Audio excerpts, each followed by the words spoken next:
Bem-vindos ao Da Capa à Contra Capa. Portugal tem uma das maiores taxas da União Europeia de participação feminina no mercado de trabalho.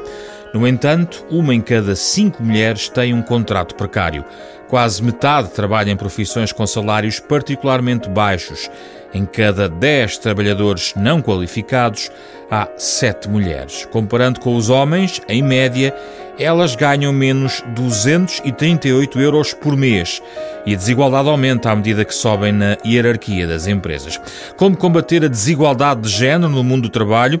É a pergunta de base para a edição desta semana do Da Capa à Contra Capa, com Teresa Fragoso, antiga Presidente da Comissão para a Cidadania e Igualdade de Género, e Sara Falcão Casaca, do Observatório Género, Trabalho e Poder, do Instituto Superior de Economia e Gestão. Bem-vindas aqui à Renascença, Sara e Teresa. Gostava de vos ouvir sobre esta matéria, no âmbito do Dia Internacional da Mulher. Quisemos olhar para a questão do mercado de trabalho. Vamos começar, talvez, Sara, pelas boas notícias, se elas existirem. Apesar de tudo, a presença das mulheres no mercado de trabalho é significativa, até no quadro da União Europeia, e há também alguns indicadores que, apesar de tudo, sendo insuficientes, diria, talvez, têm tido alguma melhoria gradual. Onde é que estão as boas notícias na questão da desigualdade em matéria de mercado laboral? Em primeiro lugar, muito obrigada pelo convite. As boas notícias eu creio que são essas, não é? Porque, na verdade, esses indicadores vêm confirmar que há um percurso de emancipação das mulheres ou de procura. Porque depois temos que falar das más notícias, não é? Portanto, sim, as más notícias acho que se calhar vão ocupar-nos mais tempo. Eu vou ser mais, vou atenuar um pouco aqui esta dimensão enfática daquilo que eu ia dizer. Há uma tentativa, um percurso que demonstra uma tentativa de autonomização por parte das mulheres, e portanto isto é claramente muito presente ao longo das últimas décadas, e portanto estamos a falar obviamente do pós-25 de Abril, e isso tem muito a ver com a importância da independência económica, não é? Portanto não há autonomia sem independência económica. E quando nós olhamos para a taxa de emprego das mulheres em Portugal, o que nós observamos é que há um nivelamento progressivo em relação ao comportamento laboral dos homens. Essa é a boa notícia. E não é só esse indicador, não é só a taxa de emprego. A taxa de emprego, como dizia, das mulheres é relativamente elevada. 84% das mulheres entre os 25 e os 54 anos estão empregadas? Exato. Está acima da média da União Europeia. Que é 77, não é? Exato. Eu trabalho com outro escalão etário, mas sim, e posso lhe dizer que é de 80 e tal %, no escalão, por exemplo, que vai até dos 20, qual é que me disse? Disse 25 a 54. 25 a 54, exatamente, e não há praticamente diferença quando tem uma escolaridade de nível superior em relação aos homens. Portanto, essa é claramente uma tendência muito importante. Por outro lado, os países na União Europeia que têm uma taxa de emprego elevada são aqueles onde depois nós vamos encontrar uma prevalência também elevada do trabalho a tempo parcial. E em Portugal isso não acontece. Portanto, não só temos uma taxa de emprego elevada, como cerca de 90% das mulheres está em regime de tempo inteiro. E quando nós vamos aos dados da União Europeia em média e se pergunta às mulheres qual é a principal razão pela qual estão a tempo parcial, a principal razão tem a ver com a necessidade de cuidar de crianças ou de outras pessoas dependentes, em situação de dependência. Sim. E, portanto, isso significa que, de facto, não obstante todas as mudanças que têm ocorrido, este ónus do cuidado está muito presente. E nas mulheres portuguesas também não se refletem no trabalho a tempo parcial. E, portanto, eu fico muito contente porque o trabalho a tempo parcial não está muito disseminado e ele é um vetor de segregação sexual no mercado de trabalho. Depois, o que é que acontece? Outro indicador muito importante e que nos vai reforçar esta tese do nivelamento em relação ao comportamento laboral dos homens é que enquanto em 20 países da União Europeia as mulheres, quando são mães, e estamos a falar da taxa de emprego de mulheres mães com crianças pequenas, menores de 6 anos, em 20 países a taxa de emprego declina com a maternidade. E em Portugal a taxa de emprego aumenta quando as mulheres são mães. Portanto, aquele argumento que muitas vezes se diz, há depois desfazamentos do ponto de vista dos salários, porque as mulheres têm percursos laborais mais entrecortados, mais interrompidos, menos lineares que os homens, trabalham a tempo parcial. Em Portugal, essa argumentação não tem sustentação como tem noutros países. Estes, digamos que são indicadores muito importantes, sim, porque dão conta de que, ao longo dos anos, não há, nestes indicadores, diferença em relação, tem vindo a esbater-se a diferença em relação aos homens. Outro indicador muito positivo tem a ver com o facto de hoje as mulheres portanto, são hoje mais escolarizadas do que os homens, no sentido que eu quero reforçar como positivo é que têm feito um investimento na sua... Porque depois há o outro lado que vamos agora falar à frente. Nas suas qualificações académicas. Teresa Fragoso, eu gostava de ouvir perceber qual é a leitura que faz sobre como chegámos a estas boas notícias que começámos por falar. É efeito natural do mercado? É efeito de trabalho específico da aplicação de legislação? É efeito de maior consciencialização por parte de empresas? Como é que chegámos a estes valores ligeiramente positivos ou mais positivos em relação ao resto da União Europeia? Tudo o que falou tem imenso impacto, não é? A legislação, a evolução da noção que a população, a sociedade, de uma maneira geral, tem sobre a realidade das mulheres. Ou seja, a partir do 25 de Abril, como aqui foi referido pela Sara, há uma mudança na forma como se vêem as pessoas, homens e mulheres. Inclusivamente, estamos aqui a falar de uma série de indicadores.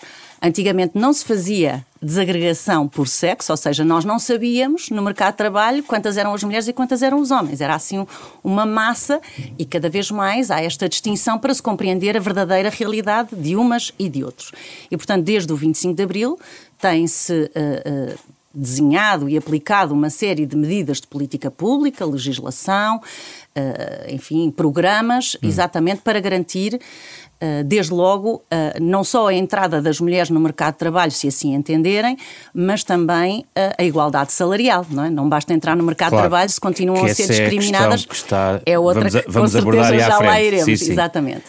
Depois, essas mesmas políticas têm uma vertente de transformação da sociedade a um nível mais da consciência das pessoas, de cada indivíduo e das organizações. Portanto, uma transformação coletiva. Portanto, a legislação também serve para isso. E, portanto, as empresas, naturalmente, fazem parte da sociedade, são consciencializadas, são afetadas. Depois também há o argumento mais cínico, chamemos-lhe assim, sim, de que é importante para o crescimento ter todos os recursos, todos os talentos disponíveis. Um argumento de ordem económica. Exatamente, e portanto, e aquilo que dizia também, as mulheres também entram cada vez mais no mercado de trabalho, porque elas são também cada vez mais, e aqui já foi ligeiramente referido, quem sai com maior formação do sistema de ensino, não é? As licenciaturas, mestrados, doutoramentos. Portanto, cada vez mais temos as mulheres mais educadas e, portanto, as empresas... Aquilo que gostava de saber é se a legislação foi mesmo essencial no processo. Quem é que puxou a carruagem, digamos assim? Eu acredito que a legislação tem muito esse fator de puxar a carruagem. Se me permite dar um exemplo que parece paralelo, mas não é, e que tem a ver com as licenças de parentalidade.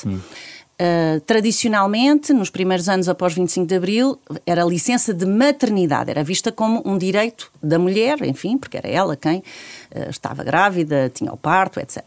E depois o amamentar. E hoje a legislação foi altamente transformadora, dá mais de 20 anos a esta parte, que começou a abrir-se as licenças de parentalidade e os direitos específicos de paternidade. Portanto, os direitos do pai, que são um direito do pai e da criança, porque a criança tem direito à presença da mãe e do pai. Portanto, enquanto a sociedade vivia nessa lógica de que os homens são o ganha-pão, estão em força no mercado de trabalho e as mulheres são as cuidadoras na esfera doméstica e elas é que cuidam das crianças, estavam a privar os homens do seu direito à paternidade, sim, e a privar as crianças do seu direito a ter o pai e a mãe presentes. Mas esta legislação, só para ter uma ideia, quando ela começa, e os homens têm direitos específicos deles, e depois na licença de parentalidade, que inclui direitos da mãe e direitos do pai na parentalidade, tem outras vertentes, algumas até podem ser partilháveis. de repente, o uso dessas licenças por parte dos homens aumentou exponencialmente, quer a sua exclusiva, Sim. quer a partilhável. Portanto, isto não teria acontecido se não houvesse aqui uma legislação.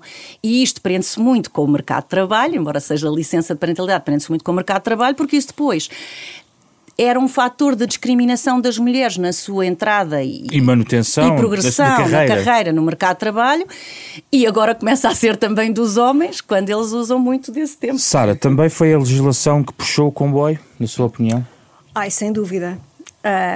Creio que o progresso que nós conseguimos ver, designadamente nos números e nos números que falámos, claramente foi a decisão política, foi a legislação, foram as medidas de política pública que, em primeira linha, fizeram alterar as práticas e as dinâmicas. E agora está consolidado? Deste ponto de vista? Digamos que não está consolidado. Digamos que há margem para melhorar as políticas públicas que temos e, desde logo, as medidas legislativas. Porque os problemas, e não falámos ainda das sombras, não é? Agora, os problemas que nós temos do ponto de vista das desigualdades entre mulheres e homens, de facto convocam exatamente para uma revisão das leis, para um aprofundamento das mesmas e mais, para a sua avaliação sistemática e para a avaliação do ponto de vista do seu impacto. E, portanto, creio que aquela questão que nós referimos muitas vezes acerca da realidade portuguesa é que, do ponto de vista da legislação, até se fez-se o caminho e, de facto, as conquistas que podemos assinalar devem-se, de facto, a essas medidas, entretanto, implementadas, mas temos um problema de efetividade das leis, não é? E, portanto, parte, das desigualdades nós podemos atribuir, efetivamente, a essa baixa efetividade das leis, ou seja, elas não são cumpridas na totalidade como elas existem? Há uma incapacidade de fiscalizar o seu cumprimento, é isso? Há dificuldade de fiscalização e há, muitas vezes, ou desconhecimento da lei, por parte de quem tem que implementar, ou o não compromisso em relação ao quadro legislativo. Por exemplo, a Teresa falava de algo muito importante no sentido até, desde logo, daquilo que é a raiz, não é, das desigualdades entre mulheres e homens, que são as concepções estereotipadas sobre o papel das mulheres e dos homens. E, de facto, as políticas públicas no domínio das licenças tiveram um contributo fundamental nessa desconstrução. Mas repare-se que 25% dos homens, mais ou menos, não goza a licença parental de uso exclusivo do pai. A obrigatória. Não estamos a falar da facultativa. Não estamos... A obrigatória, 25% não gozam. E não gozam, possivelmente, porque há ou constrangimentos organizacionais... Das empresas. Sim, designadamente desfias ou de pares. O constrangimento social, a pressão social é fortíssima mesmo entre pares... ou dos próprios, em função da sua identidade e daquilo que é a negociação na relação de casal. Quer dizer, a verdade é que, seja por força do peso da normatividade social, seja por incumprimento, acontece exatamente termos um número ainda considerável. É verdade que nós podemos sempre ver os dados do lado do copo meio cheio ou do copo meio vazio. Agora já mais do lado das sombras. Apesar de Portugal ser então um país com presença laboral feminina significativa entre as que têm filhos, digamos assim, a maternidade ainda tem o seu impacto, nomeadamente nas carreiras e nos salários. Isto é evidente, Sara? Tem, com certeza. E que impacto é esse neste momento? Deixe-me só dizer isto, mais uma vez, ainda do ponto de vista das concepções estereotipadas. Aquilo que prevalece é a representação, é o estereótipo de que as mulheres são menos competentes do que os homens. E as mulheres mães ainda são menos competentes, estereótipo, do que as mulheres em geral, não é? E, portanto, isto significa, efetivamente, que as expectativas que existem nas organizações relativamente à progressão profissional das mulheres, não é atenuada em função do seu estatuto, seja relativamente à maternidade, a sua situação familiar. Isso tem responsabilidades familiares e, desde logo, a questão da maternidade. Certo.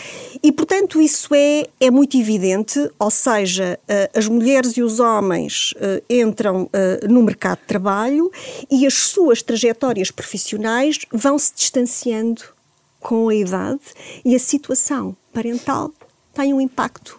Quando tem um filho, a mulher Sim. logicamente e automaticamente prejudicada na sua carreira. O homem progride com mais facilidade do ponto de vista profissional, e quando nós olhamos para o diferencial remuneratório, infelizmente, na base de dados que nós mais utilizamos para calcular o diferencial, não temos a situação familiar e, portanto, designadamente a condição de maternidade ou paternidade, que era urgente conseguir incluí-la, mas pela idade nós conseguimos inferir isso. Nas faixas etárias em que a maternidade é mais exigente, o fosso salarial agrava-se. Progride, mas progride menos, é isso? Ou nem sequer progride? Muitas delas nem sequer progridem. Não.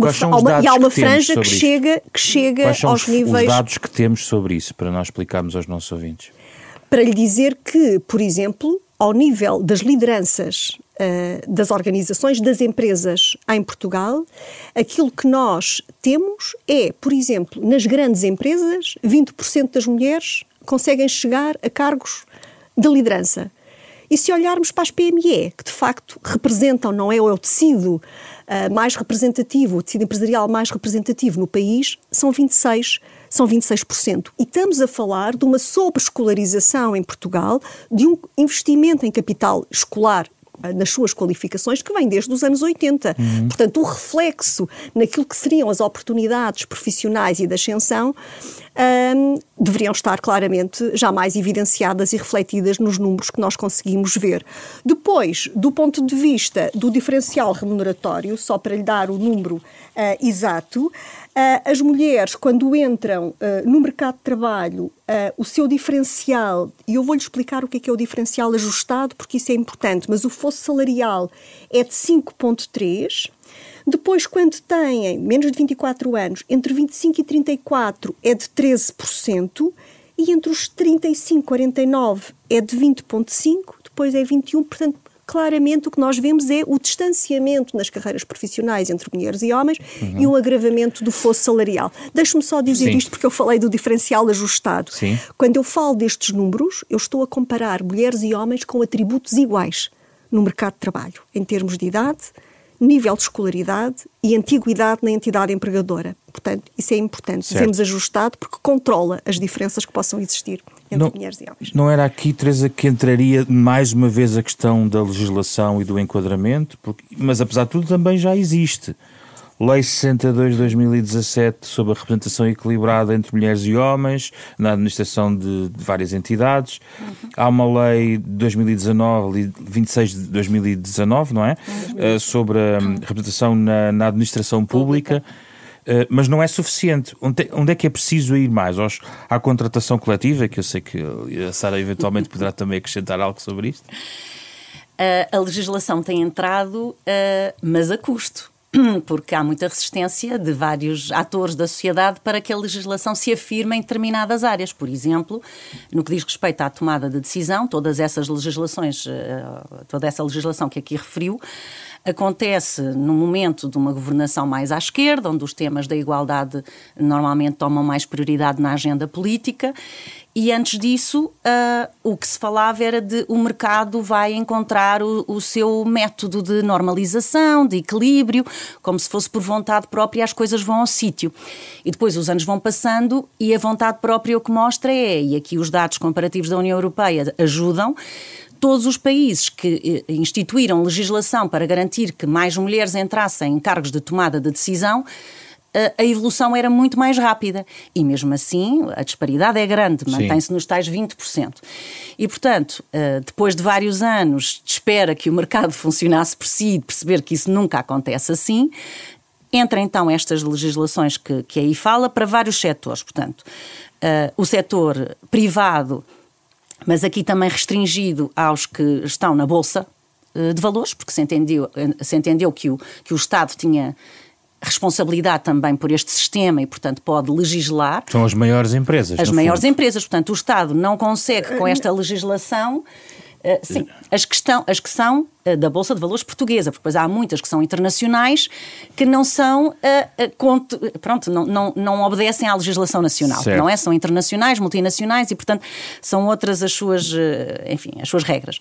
Mas toda a outra, a Sara aqui falava, o tecido empresarial português são pequenas e médias empresas, elas não são sujeitas a esta legislação e, portanto, vai aqui um bocadinho por a influência que a política pública possa ter nessas outras empresas. E mesmo essa legislação para as empresas do setor privado, o que dizia era, vamos por etapas, primeiro até 20% e depois até 33%, o chamado limiar mínimo de paridade, porque se entende que abaixo de 1/3 o grupo minoritário não tem peso suficiente para trazer comportamentos transformadores do comportamento geral do grupo e, portanto, tem que ser um mínimo 33%, já assim tinha sido também na lei da paridade na política, nos cargos de eleição política.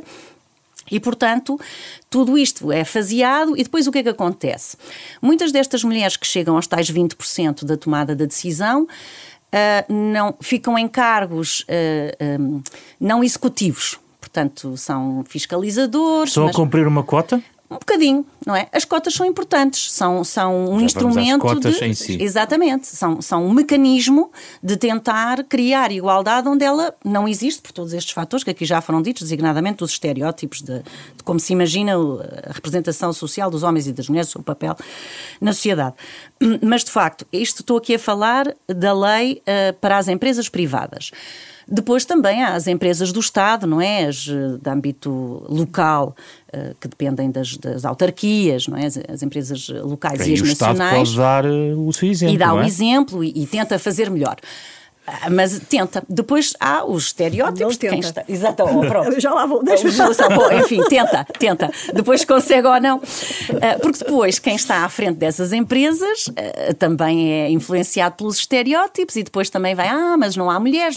Também se dizia isso para as juntas de freguesia, por exemplo. Não, mas nós queremos fazer as listas. Na lei da paridade excluía no início a política local, porque é difícil, não há mulheres. O que é extraordinário, porque em Portugal elas são mais do que 50%, mas não há mulheres. Então, na política local, onde é que elas estarão? Estão nas escolas, estão nas IPSS, estão nas câmaras, mas não há mulheres. Exatamente, não há mulheres. Não vão se não são incentivadas, se o ambiente é hostil, se não, os horários de trabalho. Das reuniões, não é? E porque se continua a esperar que elas tenham a maior fatia do cuidado, daí eu ter falado há pouco das licenças de parentalidade, exatamente, é que isso afeta muito quando se continua a esperar que sejam elas a fazer todas estas tarefas. Portanto, mesmo quando elas querem progredir na carreira, e eu aqui, enquanto a Sara falava, eu pus aqui escolhas entre aspas. Quando as mulheres, porque é que elas não progridem? Alguns empregadores diziam assim, mas as mulheres faltam imenso. Elas faltam nessa tal idade das crianças entre os 1 e os 6 anos porque estão doentes, porque, eu hoje estava na dúvida se conseguia vir, porque o meu filho começou com febre no sábado, está a desenvolver uma otite, por sorte eu tenho uma empregada que tem horário flexível, claro, e conseguiu vir hoje, porque senão eu já estava, como é que eu vou? Ele não tem ainda 3 anos, estas doenças no inverno são semana sim, semana sim. Porque há um peso ainda grande também da mulher no cuidado familiar e isso tudo também, vamos lá chegar. Eu tenho que dizer que no meu caso eu fiz uma opção, eu sou mãe sozinha. E, portanto, essa foi uma escolha. Mas depois eu enfrento com a minha escolha a realidade que muitas outras mulheres que não a fizeram e que acabam por ser mães sozinhas muitas vezes por divórcios ou por situações outras que afetaram a relação e que têm 1 ou 2 ou mais filhos e estão sem apoios. Ou mesmo em casal, a tempo inteiro, e em que lá estão eles no mercado de trabalho e elas é que andam, e daí se dizer as mulheres faltam muito. E depois a progressão na carreira. Não, mas elas não querem progredir porque elas são mães, elas preferem estar com as crianças. E até que ponto é que essa escolha destas mulheres é de facto uma escolha isenta de toda esta pressão social e da forma como a sociedade está Sara, preparada. Não funciona, é isso. A lei, mais uma vez, o problema da efetividade. E às tantas, eu não queria estar a concluir isto, mas penso que nós precisamos, possivelmente, de equacionar a possibilidade de termos legislação com sanções. Porque o que aconteceu com a lei que referiu, a lei do regime de representação equilibrada nos órgãos de gestão das empresas, para já dizer que a lei se aplica às empresas cotadas e entidades do setor público empresarial e que a lei é uma lei que é uma lei mais simbólica. Isto representa em Portugal 0,05% do tecido empresarial português. Portanto, já era tempo, falou-se nas grandes empresas, certo. Era tempo, efetivamente, de vincular as grandes empresas, não é? E não só as empresas cotadas, que têm grandes e têm de outras dimensões. Nas outras empresas foram os números que eu há pouco referi e que estão muito abaixo. Mas deixe-me só concluir este raciocínio. Esta lei tinha algo muito importante que era, e que passou despercebido, que é o facto de vincular estas entidades a planos para a igualdade. Só que previa sanções para o não cumprimento dos limiares mínimos de representação equilibrada, mas não previa sanções para as entidades que não adotassem planos para a igualdade. Não foram as empresas cotadas as empresas que mais incumpriram. Foram as entidades do setor público empresarial. E eu lamento, porque aconteceu no primeiro ano de vigência da lei, quando as recomendações sobre este setor existiam desde 2007, 2008, no primeiro ano em que aconteceu, as tutelas setoriais deveriam ter impedido que voltasse a suceder. O Estado não dá o exemplo. Deveria ser claramente exemplar. E não foi. E os planos para a igualdade, desde que não sejam apenas um requisito administrativo, desde que sejam feitos com toda a seriedade, que é fazer-se um diagnóstico prévio, exaustivo, ter medidas devidamente planeadas, calendarizadas, com metas, com indicadores, têm potencial transformador dentro das organizações. São eles que podem implementar uma estratégia e uma política para a igualdade. E portanto, isso falhou exatamente. Agora já passou muito tempo. Pois, a lei já podia ter sido avaliada e aprimorada e vinculado a outras empresas. Temos que começar pelas grandes empresas em geral, as médias, eu até concordo, de forma faseada, mas é tempo de passarmos dos 0,05% do tecido empresarial. Mas as sanções que estava a falar devem aplicar-se internamente no setor da administração pública ou em todas as empresas? A quaisquer entidades que não venham a incumprir. Pelo Estado ser mais grave desse ponto de vista. Pois, essa é uma questão, efetivamente, Claro, pois, eu não tinha pensado nisso, mas está a dar-me uma ideia para o próximo policy brief que vier. A responsabilidade é maior do Estado. Bem, deste ponto de vista, no âmbito, por exemplo, da contratação coletiva, há instrumentos que não estão a ser usados? Forçar através das contratações coletivas a questão de atalhar a desigualdade salarial? A contratação coletiva terá um peso, espero eu, muito importante na eliminação do diferencial remuneratório em Portugal. É preciso trazer os parceiros sociais para este debate. Eu lamento, nós temos dois, já foi o segundo acordo sobre rendimentos a nível nacional, negociado na Comissão Permanente de Concertação Social. Não há uma referência ao diferencial remuneratório entre homens e mulheres, às desigualdades salariais. Sara, portanto, mas porquê? A Sara esteve lá no Conselho Económico e Social. Quem tem assento na Comissão Permanente, o Presidente do Conselho Económico e Social só lá está como observador. A Vice-Presidente nunca esteve. E quem estão são os parceiros sociais. Estado, confederações sindicais e as confederações que representam as entidades empregadoras. Esse lugar não lhe permitiria ter influência sobre o processo? Eu disse publicamente, não teria nenhuma. Aliás, as intervenções, houve um presidente do Conselho Económico e Social que fez, e isto está escrito no livro dos 30 anos do Conselho Económico e Social, que fez uma intervenção no contexto de uma reunião em sede da Comissão Permanente de Concertação Social e fizeram no sentido, aliás, explicitamente, que esse não era o seu lugar. Portanto, na verdade, o Conselho Económico e Social acolhe, do ponto de vista institucional, a Comissão, mas o seu Presidente, ou a sua Presidente, ou a Presidência não tem qualquer influência na condução dos trabalhos. Podemos ter depois nos pareceres do Conselho Económico e Social em geral, e aí posso garantir que não saiu nenhum parecer sem uma perspectiva de igualdade entre mulheres e homens. Mas na Comissão Permanente, não, repare. A Comissão Permanente de Concertação Social tem atores sociais, agentes económicos, que também precisam de fazer o seu caminho. É preciso dizer isto. A proporção de mulheres nos órgãos sociais das confederações empresariais não chega a 12%. A questão à mesa da concertação. não chega a 12%. Nas confederações sindicais está a caminho dos 40%. Mas nas empresariais é isso. E quando foi o debate, designadamente, da igualdade salarial e da Lei 60 de 2018, eu estive a fazer uma análise de conteúdo das posições dos contributos para a discussão da proposta de lei na altura e, na verdade, do lado das confederações empresariais, a posição é de que se tratava de uma ingerência do ponto de vista das políticas empresariais. Não é? E, portanto, nós vamos ter aí algo muito importante, que é a transposição da diretiva europeia, que vai reforçar designadamente os mecanismos de transparência remuneratória. É fundamental avançar nesse percurso.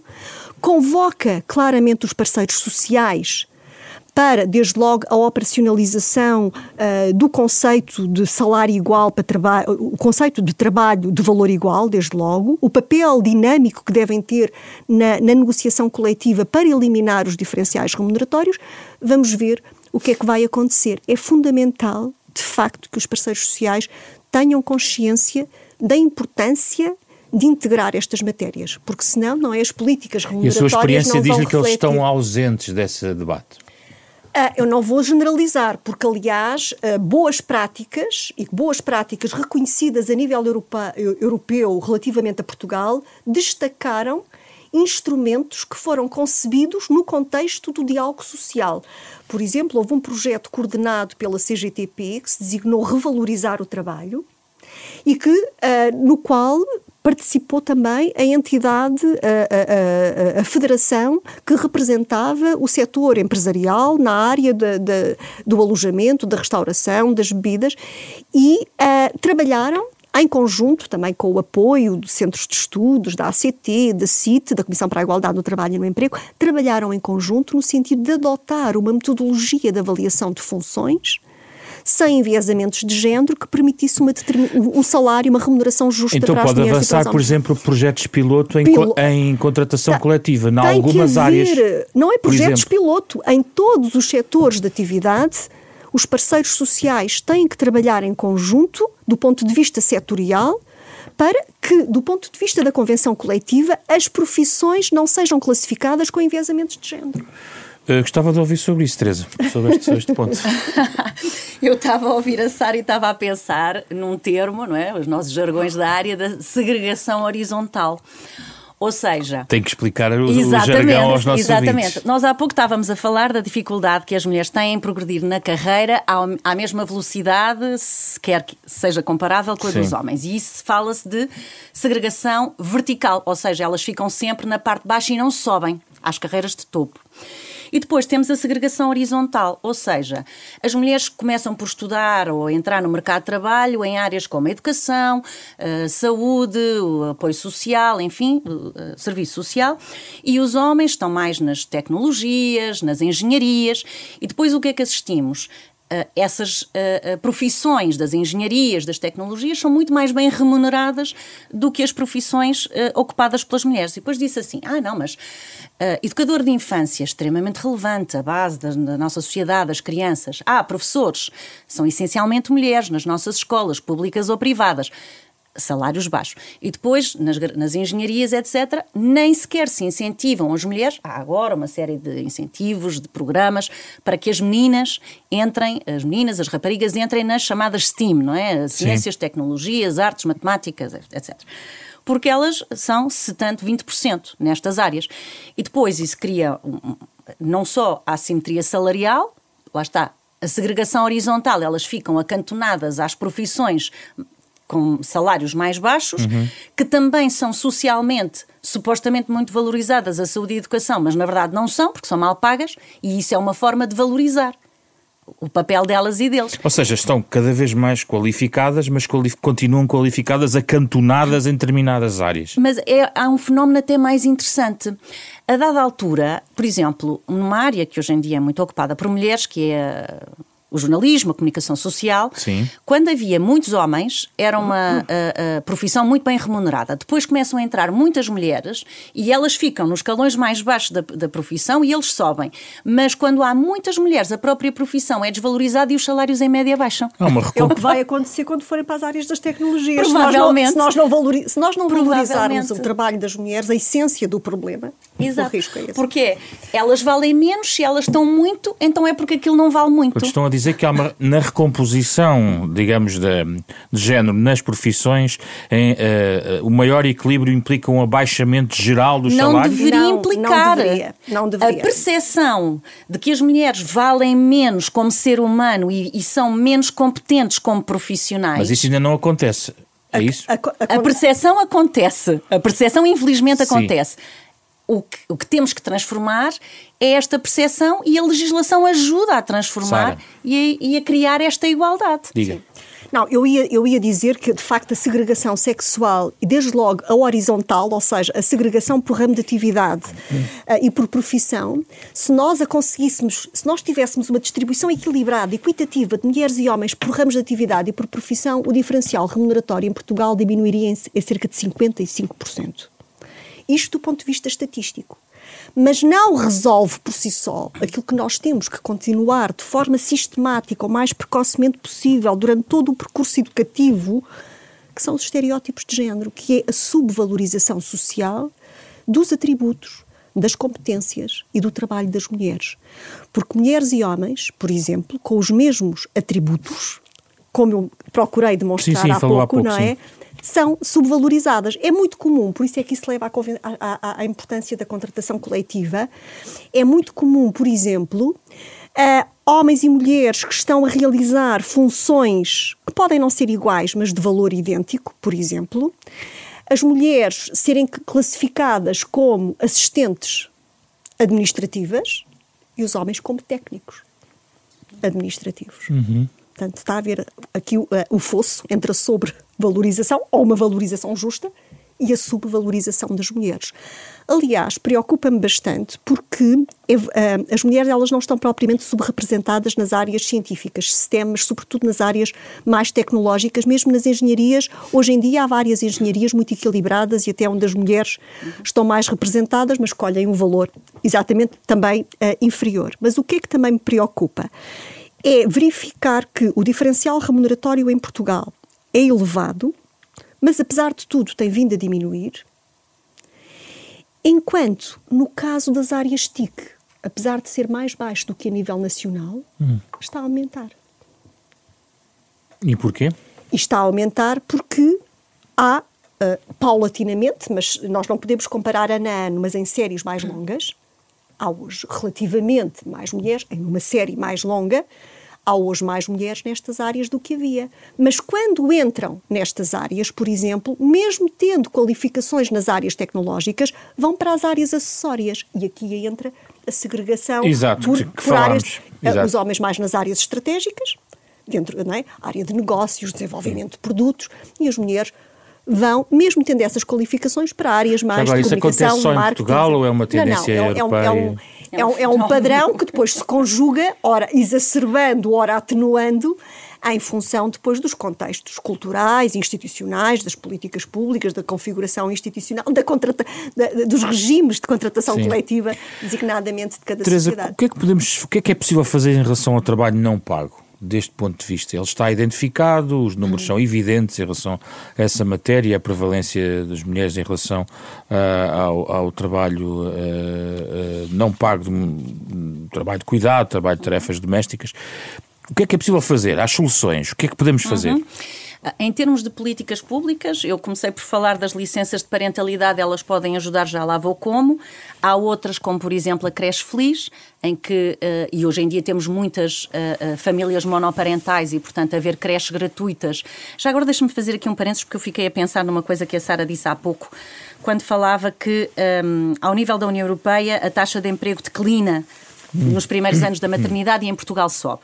E aqui isto cruza também com a questão do número de mulheres a tempo inteiro no mercado de trabalho em Portugal e com os salários baixos. Ou seja, As mulheres, também com esta segregação horizontal, são quem recebe os salários mais baixos. Sempre que o salário mínimo aumenta, as mulheres são quem mais beneficia, porque elas são as mais mal pagas. Sim. E porque elas são as mais mal pagas, precisam trabalhar a tempo inteiro. Portanto, mesmo que quisessem fazer essa escolha do part-time, não conseguem. E muitas vezes é o tempo inteiro para o casal, porque um só salário não é suficiente para uma vida condigna. E, portanto, não me espanta que em Portugal a empregabilidade das mulheres aumente quando nascem crianças, porque elas precisam, literalmente, com pão para a boca, desse trabalho para sustentarem as suas crianças. Voltando aqui à questão da creche feliz. Se os salários são baixos, se há muitas famílias monoparentais, a maior parte delas são as mulheres quem são as responsáveis dessa família monoparental. E são elas quem têm os salários mais baixos, precisam de políticas que as ajudem a conciliar a vida profissional com a vida familiar. E, portanto, a creche feliz pode ajudar muito. No que diz respeito à partilha em casa das tarefas domésticas, tem que haver esta transformação dos estereótipos, isto que a Sara dizia, na educação e na cabeça das pessoas em todas as áreas da sociedade, nas empresas, porque quando há pouco se dizia que os homens não gozam a sua licença obrigatória parental, não é? Porque até têm pressões no local de trabalho. E deixe-me contar aqui uma história que alguém me contou e que eu achei muito interessante. Um homem, quadro superior, teve que meter o carro na oficina. Teve uns problemas e várias vezes... Não, mentira, peço desculpa, era ao contrário. Ele queria ir... Aquilo que se dizia há pouco, as mulheres faltam muito porque estão a cuidar das crianças. E ele queria partilhar essas responsabilidades. E quis ir às reuniões de pais na escola, saía mais cedo do trabalho, se vou às reuniões de pais. Queria ir ao médico com a criança, vou sair mais cedo, quero ir ao médico com a criança. E era olhar de lado. Então, mas essa não é a tua função. Então, mas tu não tens uma mulher. Então, mas tu estás a sair mais cedo do trabalho para fazer essa função do cuidado do teu filho. Isso não é importante. É assim que é sentido. Então, da vez seguinte, ele disse que ia levar o carro à oficina. Então, aí já não tem problema, porque já é uma coisa de homem. Está a ver? Portanto, enquanto nós não mudamos... E estávamos a falar de um quadro superior. Os CEOs de topo têm muita importância quando usam as licenças de parentalidade, porque isso também... Dá um sinal. Dá um sinal. Mas, apesar de ser os tais 0,0 ainda. Exatamente. Mas agora deixe-me dizer-lhe isto. Estava aqui agora em discussão, não sei se vai avançar ou não, o aumento das licenças de parentalidade pagas a 100% para 6 meses. Porque atualmente são 4 meses, podem ir até 6 meses, mas pagas em cerca de 80%. E agora o que se queria era 6 meses a 100%. E houve aqui uma continuidade do que vinha de trás, da legislação que vinha de trás, que era dizer, ok, 6 meses a 100%, se os homens usarem do tempo partilhável, antigamente era 1 mês, sim, se usarem 2 meses. E então, o movimento de cidadania que fez falta-me a expressão, a petição que chegou ao Parlamento e que deu origem a esta aprovação na generalidade, agora está a ser vista na especialidade, ficou muito indignado porque é que obrigam e porque é que não são as famílias que escolhem. Mas o Estado tem imensa despesa com isto, com estas licenças, e tem uma obrigação de cumprir a Constituição, de promover a igualdade, que deve ser coerente e consistente. E, portanto, deve dizer que as famílias... As crianças têm direito ao pai e à mãe, os pais têm direito à presença do seu filho, a estar na presença do seu filho, e têm direitos e responsabilidades, e eu diria obrigações, de partilhar equitativamente as tarefas domésticas do espaço onde também habitam. Está a falar de barreiras políticas, não é? Não, esta é de percepção, porque o movimento cívico vem agora queixar-se então, mas agora... Estão a pôr obstáculos à legislação, àquilo que nós pedimos, que era ter 6 meses e nós é que escolhemos. E agora vão obrigar a que os homens tirem 2 meses. Senão nós não obrigamos. Se não tirarem 2 meses, não têm 6 meses a 100%, mas têm na mesma direitos, têm na mesma... Há alguns a 100% também, não é até 6 meses. Mas... há esta percepção em que o Estado está a impor às famílias. Não está a impor. Mas se não tiver, é a mesma lógica do que se fez com as empresas. Se não houver nenhumas balizas, vamos lhe chamar assim, sim, o que prevalece é o estereótipo de género. E então o que é que vamos ter? As mulheres são as primeiras a ficar em casa com a criança, usufruem dos 6 meses, está tudo muito contente, daqui a 5 anos estão muito queixosas porque elas é que querem voltar ao mercado de trabalho, não conseguem, não progridem na carreira, são mal pagas, eles não ajudam em casa, porque não é a função deles, é delas, não é? Sim. É assim que é entendido. E, portanto, parece que é à parte, mas estas licenças e esta legislação, toda ela pode contribuir para esta transformação da mentalidade e da prática. Eu posso até ter um homem e uma mulher muito machista. Somos todos de alguma forma, porque a sociedade assim infelizmente nos educa. Mas se as práticas forem outras e eu me habituar a elas, eu normalizo que o homem partilha comigo a lavagem da louça, estende a roupa, dá o banho à criança, leva ao médico de forma às vezes basta passar do verbo ajudar para o partilhar, partilhar, não é? Foi a questão do ajudar ainda é muito prevalente. Sara, por trabalho não pago, ferramentas para contrariar esta tendência que pesa muito ainda sobre as mulheres em Portugal? Além da educação, e não podendo o Estado, obviamente, interferir na vida familiar de outra forma, tem que ser por aquela que estava exatamente a ser discutida, por via das licenças parentais ou, de forma complementar, políticas de conciliação que visem sempre a partilha. Pois, mas isso é absolutamente fundamental. Vai para além dos primeiros 6 meses da criança, lá, exatamente, não é? Mas, por exemplo...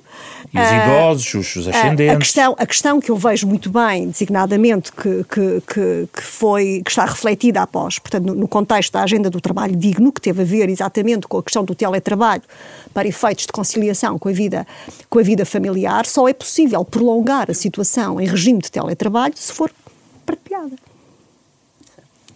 É por aí.